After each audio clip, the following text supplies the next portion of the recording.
House of the Dragon star Emma Darcy, 5 other women make GQ's Men of the Year list. I saw that headline, and this was my response. I said, wait, what?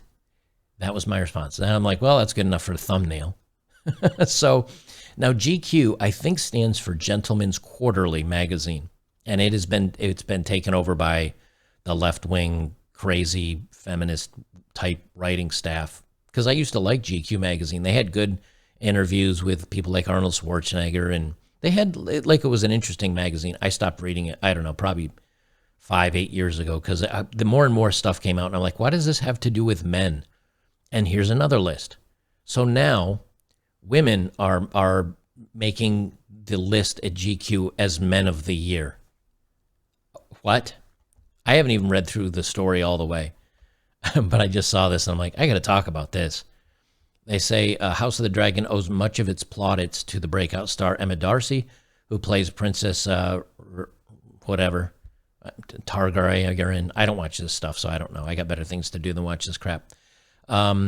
Anyway, Darcy, who claims to be a non-binary with they and them pronouns, told The Independent, I really like playing a woman. I'm really good at it. Okay. Just out of argument's sake, if your pronouns are they and them, well, that's not he, him, then you're not a man, right? You're a they, them. Am I getting this wrong? Am I misunderstanding something? So shouldn't this be GQ's they, them of the year? I'm just saying. They say other women who, let me zip this up so you guys can see it a little better. They say other women who made the GQ's Men of the Year list include Cobra actress Marissa Abella, Pinocchio actress Sheila Atim, artist and stage designer S. Devlin, industry star Mahala Harold, and Catastrophe star Sharon Horgan. Now, I don't see too many men's names in there. Well, it's because they're women, or maybe they're they, thems. So then shouldn't this be GQ's Women of the Year list? I'm just saying. But I do like the way they started this next paragraph. The actual men who were able to make GQ's list include mixed martial artist Leon Edwards, Stranger Things star, blah, blah, blah. You get it. While Darcy and other women are finding themselves on a list that in a previous era many would assume should be reserved for men, well, you might think so considering it's called Men of the Year. The same thing is happening to titles that have traditionally belonged to women.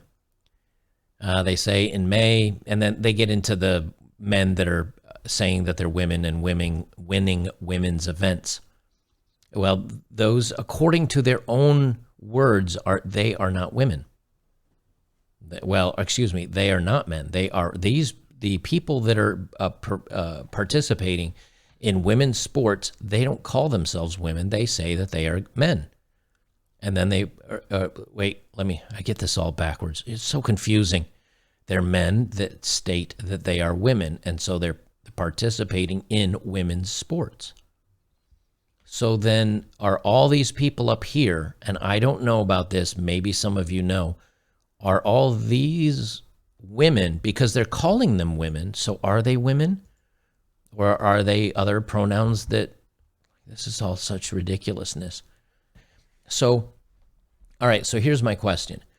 If we're really now screwing around with all the different things, you know, Title IX was, I think it came out in the 60s or maybe the 70s, and it was so women had the equal opportunity to participate in sports, i.e., if there's a men's swim team and the women never score or rank or do well enough to even show up in the top 100, Title IX said women need an equal opportunity. So if there's a men's team, there needs to be a women's team in sports where there's enough interest. So there could be a men's softball team, but men play baseball.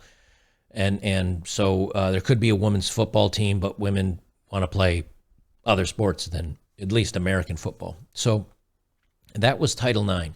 Well, now what they're basically saying is they're throwing Title IX out the window. And they're saying, well, guys, all they have to do is just say that, grow their hair in a little bit and say that they're a woman and they can participate in those sports. So what are we doing Title IX for anymore? I mean, we're blurring the lines between men and women now. And this could be easily solved. Look, if this said, here's the 5 people that made it onto the People of the Year list. I mean, People Magazine does a People of the Year. Just call them People of the Year. Problem solved. Why do we have to keep trying to split this up like men and women when none of them are going by these things?